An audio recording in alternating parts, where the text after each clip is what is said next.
Bonjour, bonjour, bonjour à vous, amis de Canal 10, amis de Culture Business.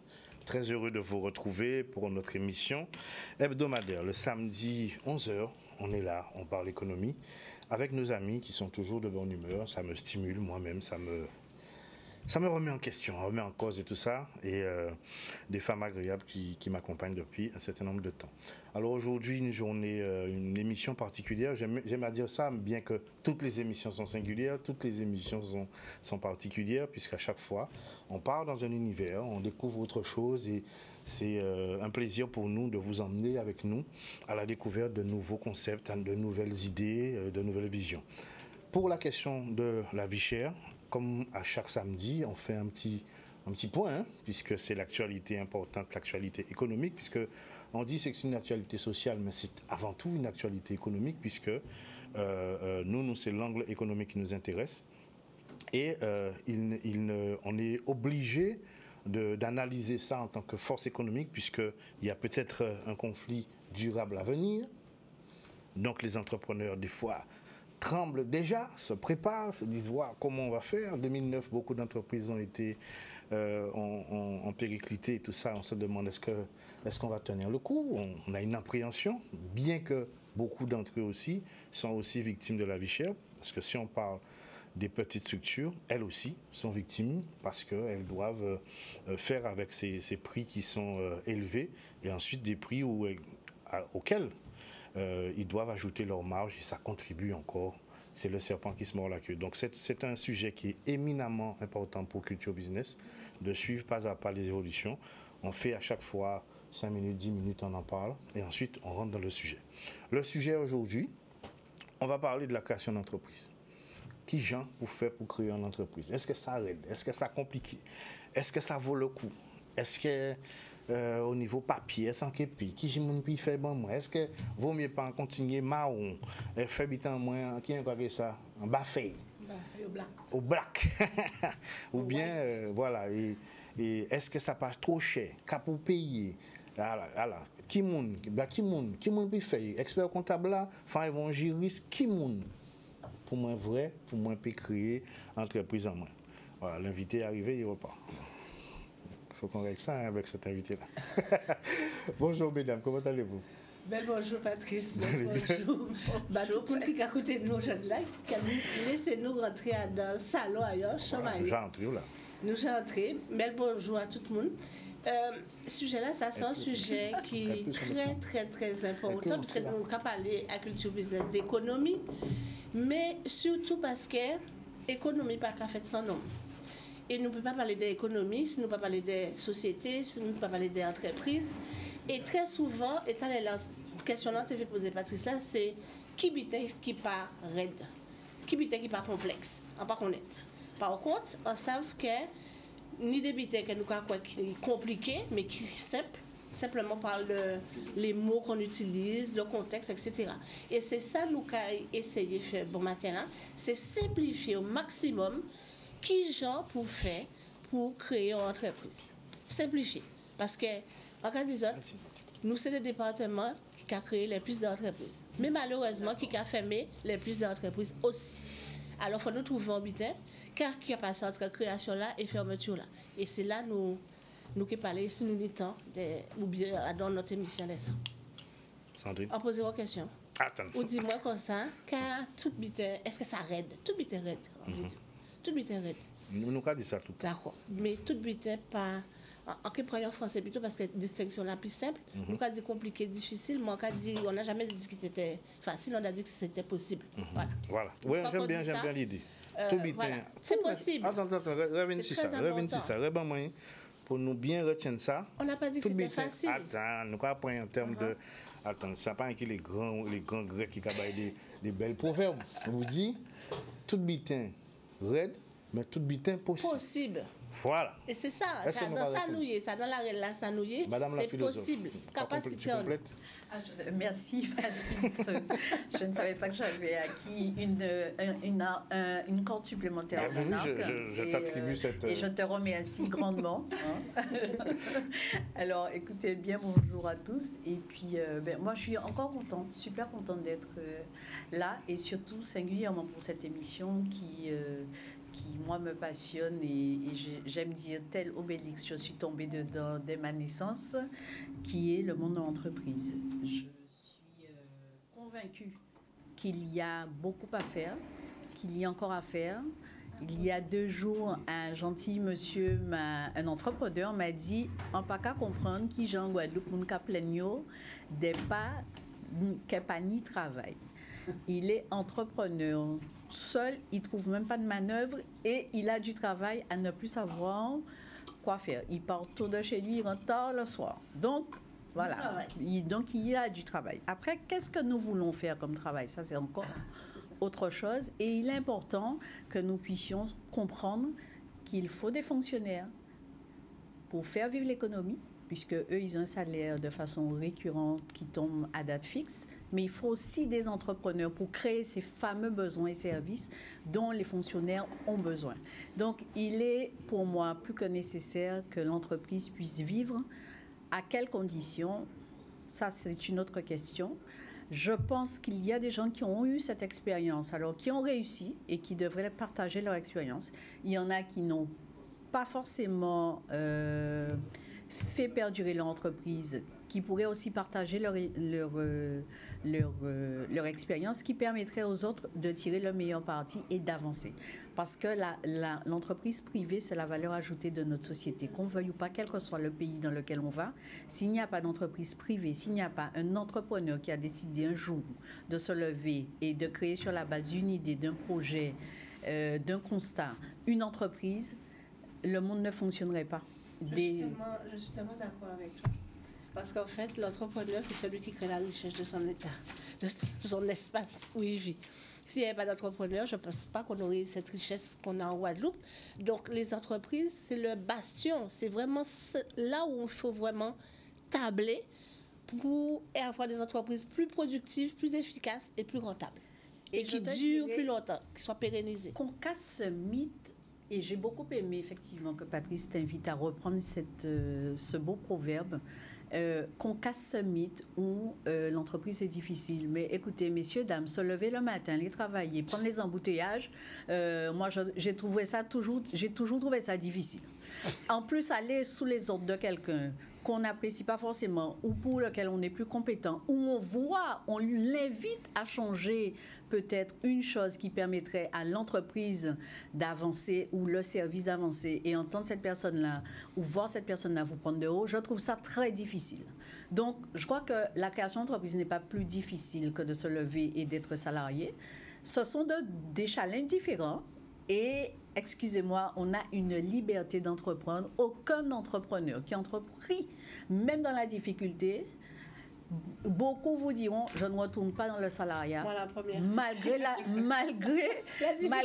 la difficulté, les factures en retard ou pas payées, mais la liberté qu'on a, et puis la liberté de création, la liberté de transmettre, la liberté d'aider, parce que nous sommes des professionnels pour beaucoup, mais combien d'avis ou de conseils que nous donnons gratuitement aux uns et aux autres autour de nous qui leur permettent de franchir une étape et ils reviennent vous dire derrière « Merci, tu sais, le jour où tu m'avais dit, eh bien, j'ai fait. » Et on constate, ben oui, que finalement, la création d'entreprise a toute sa raison d'être. Et pour la question du développement personnel, ce qui est cher à votre esprit, je mets bien ce mot-là. Tu veux prendre cette partie-là, ça, je me suis.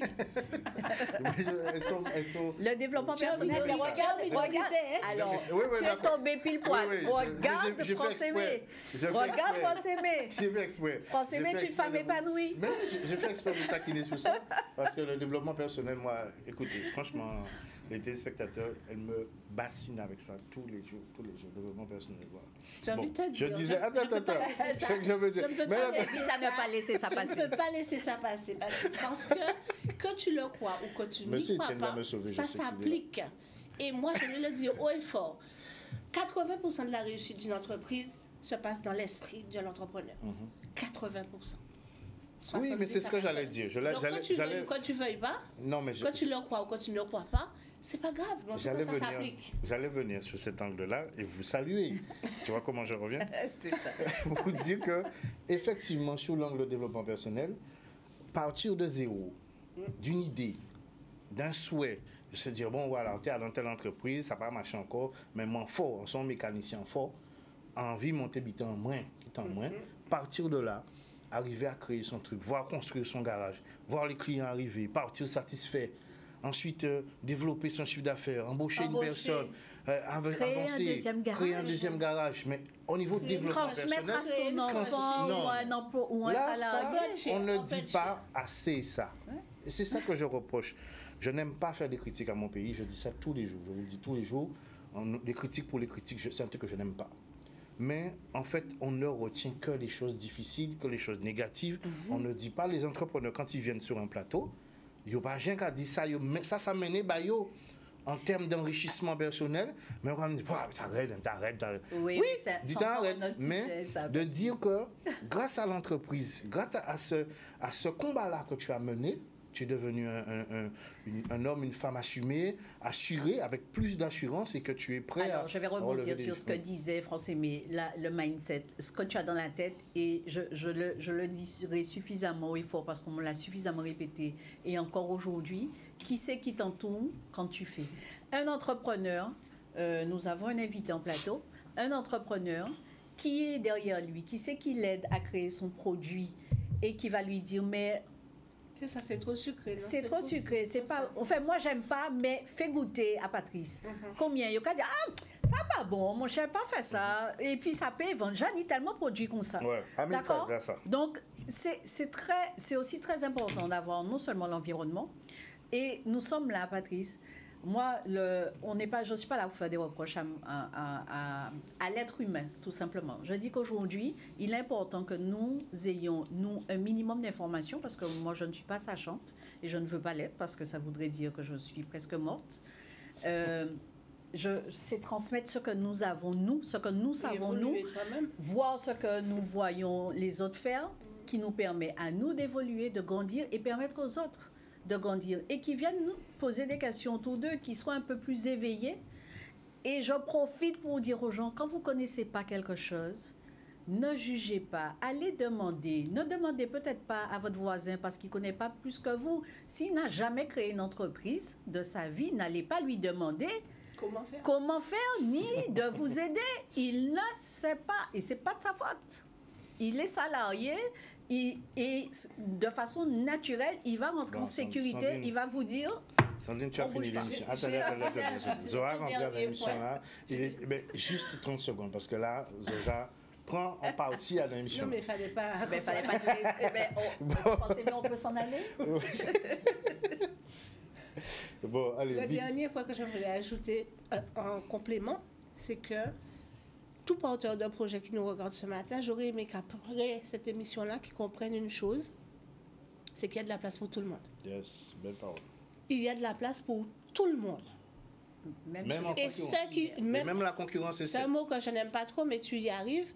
Quand tu crois que l'autre, c'est ton concurrent, tu seras en compétition avec lui. Moi, je ne suis pas en compétition avec qui que ce soit qui fait le même boulot que moi. Mais je suis en compétition avec moi-même, parce que c'est moi que j'ai envie de gagner. C'est tout. On reconnaît la championne d'athlétisme. Je l'ai dit. Alors, on fait une pause. On va présenter M. Étienne. Japon Jia Bouga, vous pouvez me bailler la parole. Non, en question posée, elle dit, est-ce que c'est vous tout seul? Parce qu'on va mettre au ou pas mettre au Donc, on reçoit M. Étienne. Quand on fait joli. Alors, plutôt bonjour. Oui, on pas dormir. Bonjour, Jean-Luc Étienne. Comment ça va? France-Aimé, Madame qui est là, et puis les auditeurs, enfin, téléspectateurs, Sandrine. Voilà. Bonjour à tous. Donc, toi, tu représentes la marque Fresh Tea. Alors, Fresh Tea Vezo, oui. Développé. Alors, c'est l'entreprise MPS, multi-prestation service. Et nous développons depuis quelques années la marque de thé glacé Fresh Tea Vezo. Très bien. Voilà. Eh ben, donc, j'ai ramené sur le plateau, tout le monde goûte déjà. J'espère qu'il y aura un bon retentissement. Alors, ce sont des thés glacés avec les produits du terroir, les fruits, mais aussi les plantes du terroir de Guadeloupe. Très bien. Bon, on reviendra tout de suite. On parle du côté du Zoom avec monsieur Arnaulin Jean-Michel. Jean-Michel, bonjour. Ah, il n'est pas encore là. Bon. Alors, ce qu'on va faire en attendant que Jean-Michel nous rejoigne, je voulais vous proposer justement de parler de l'angle de la création d'entreprise. On va parler du site INPI qui maintenant est là. The must, c'est l'endroit où il faut être. C'est par là que tout doit passer.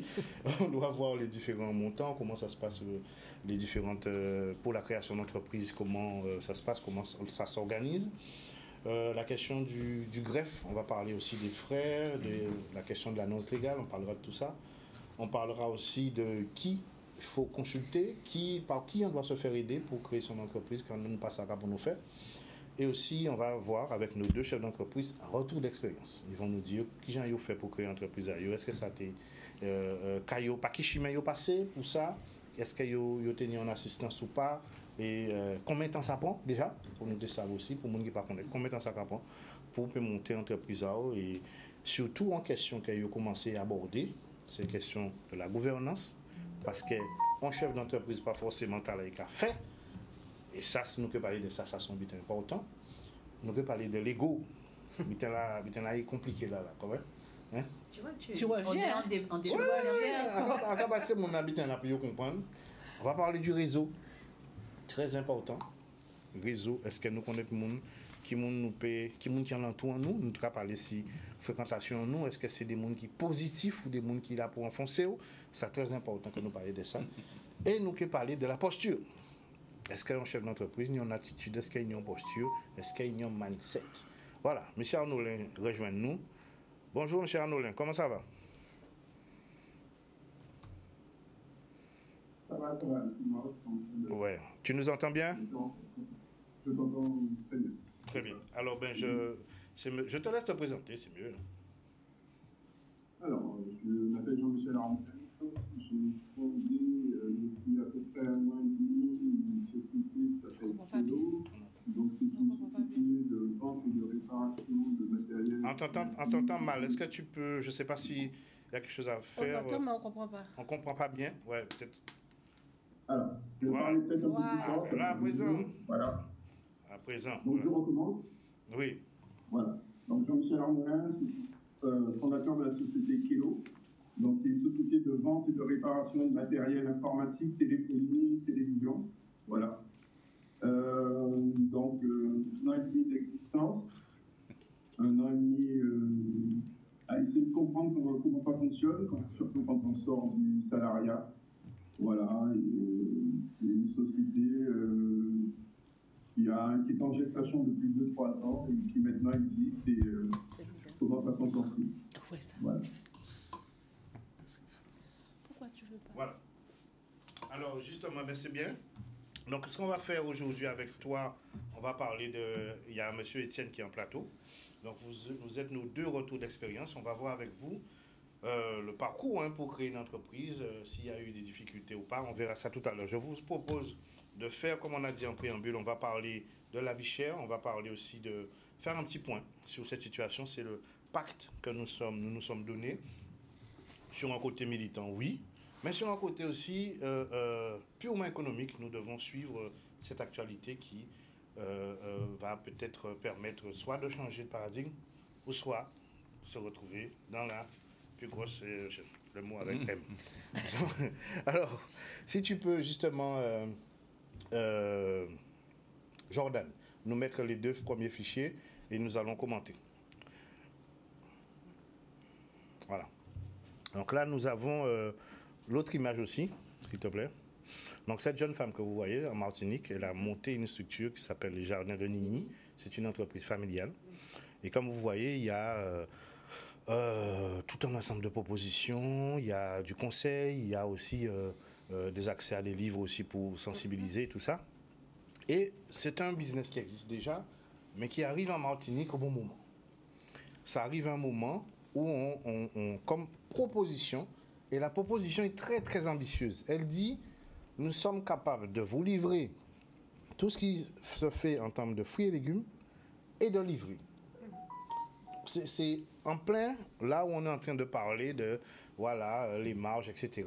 Là, circuit court, c'est eux-mêmes qui produisent et ils sont en capacité de livrer. Alors, la particularité, parce que je la suis et j'ai déjà commandé chez elle, la particularité qu'elle a, c'est que justement, pour transmettre nos messes et l'habitude, il faut qu'on sache comment l'utiliser. Parce qu'on te dit pour un thé de ci, pour un thé de ça, mais tu ne connais pas les proportions adaptées à chaque situation. Et elle donne en fonction de chaque situation les proportions. Elle vous donne un mode d'emploi, on va dire. Et donc, on n'est pas livré à soi-même. Et elle le fait sur le ton humoristique. Très, très, très bien. Mais vraiment, j'encourage les uns et les autres. Et encore une fois, il y a encore de la place pour tout le monde parce qu'il y a tellement de plantes médicinales qui composent. D'accord? Donc, du coup, il y a encore de la place pour un autre jardin d'animés comme ça. Voilà. Donc, ça, en fait, là, on est en train de se poser une question. J'entendais qu'il faut favoriser les sous-gelés. Est-ce qu'on met le toit de mer ou pas sur les sous-gelés? Mais les réponses, maintenant, est-ce que les professionnels sont en capacité de produire? Parce que c'est pour ça que je vous ai dit, c'est ambitieux, sa proposition. De dire que venez à moi, je vais vous répondre à vos demandes. Mais est-ce qu'elle est en capacité, elle a ou d'autres? aussi des ruptures des fois. Voilà, c'est ça le problème. Donc il faut qu'on mette en place des alternatives, mais qu'on soit conscient qu'un marché, ça représente une certaine puissance et il faut être en capacité de répondre. Sandrine, alors ça existe déjà ici, ça existe aussi ici, c'est pas forcément sur un site internet, mais moi je suis sur 2 groupes WhatsApp où effectivement il y a deux jeunes, un sur Lamentin-Sainte-Rose je crois, et une jeune femme sur la Grande Terre, donc qui livre au gosier, qui proposent leur marché, et qui proposent, tu commandes et ils ont un point où tu vas récupérer ta commande. Donc, quand ils sont en rupture, ils font des collaborations, d'où le réseau. Voilà. Et donc, je pense qu'ils ont, eux, tissé un réseau autour d'eux et qu'ils donnent les produits de saison. Ça, c'est Parce que ça, c'est aussi important. Maintenant, aujourd'hui, est-ce que c'est un système qui peut être pérennisé? Oui, je le crois. Dans quelles conditions? Je ne sais pas. Est-ce qu'on a suffisamment de production? Ou est-ce qu'on a suffisamment, ou est-ce qu'on crée suffisamment le réseau? Parce que je ne suis pas sûre qu'on manquerait tant que ça de production de produits de saison. Mais parce que quand je vois les gâchis qu'il y a sur la route, où moi je m'arrête pour ramasser des avocats ou des mangues, je me dis, il y a, ou encore des gens où on voit des arbres chargés chez eux, je dis qu'il y a encore beaucoup de possibilités. Mais tu as bien parlé de la question de la saisonnalité. Parce que là, même à pas saison à tomates, on avait tomates qu'on est là. C'est ça le problème qui fait que... C'est l'éducation, le supermarché. Il y a quelque chose à... C'est le supermarché. C'est-à-dire qu'on veut manger ça, et c'est ça. Alors qu'il y a des saisons et la nature est faite ainsi. On va passer le deuxième support. Vous pouvez réagir, hein, messieurs les invités. Vous êtes là pour ça. Les peuples, bonjour. Moi, parle bazote. D'ailleurs, je dis d'abord, où tes lunettes en moins, moi, parle bazote. Ok, je vois tout ça qu'a fait en Martinique, en Guadeloupe, contre la vie chère. Ah ben, c'est Ecoprix qui l'a, mis photo, regardez en haut là. Ecoprix, petit prix, petit prix. Et puis, il y a pour Guadeloupe, ok? Donc, nous là, absolument, le combat continue. Le combat contre la vie chère continue. Ok? On est d'accord? Mi photo, bonjour, monsieur. Ça va? Granini, Granini tomate, granini tomate, mi photo aïe. 3 € pack là. 3 € pack là. Mi photo aïe. 3 € pack là. 3 € pack là. OK? 3 € le pack de 12. Granini tomate, mi photo aïe. OK? 9 boulevard Anne à Pointe-à-Pitre. Regardez, anti-gaspillage. Ensuite, les mèches. 2,50 € les mèches. Les mèches en toute sauce. Mèches, mis ces mèches là. Mèches à 2,50 € les mèches. 2,50 € les mèches, 5 mèches pour 10 €. Si vous pas te chiver, ou carnaval, mais pas prendre affaire. Si vous pas content, au labouaille, Claude, si vous pas content, à Kabeke là. OK, donc il faut tout aille. OK, les mèches à 2,55 € pour 10 €, madame. OK, les couches culottes. Mimi, couche culotte à 1,50 €. 1,50 €. Le pack de 10 couches culottes. 10 couches culottes pour 1 €. OK? Fais un choix à tout le monde. 1,50 € le pack de 10 couches culottes. OK? Le ballot à 24 €. Le ballot de 16 packs, ça veut dire 160 couches. 160 couches pour 24 €. Allez chercher, OK? 5 mèches, 5 paquets de mèches. 5 paquets de mèches. C'est une alternative. Mais on va parler de ça tout à l'heure. Moi, j'ai vu, c'est le frère de Ibou Simon, un Syrien. Je te signale qu'il est en Martinique aussi. Il y a Ecoprix en Martinique. Je l'ai vu ce matin là sur les réseaux. Bon, on part sur la pub et vous allez faire vos commentaires tout à l'heure pour ces deux dynamiques qui sont ce qu'elles sont. Et on va peut-être tirer un enseignement sur comment sortir de cette crise. Est-ce que c'est pas comme en 2009, il faut peut-être créer pour la pub.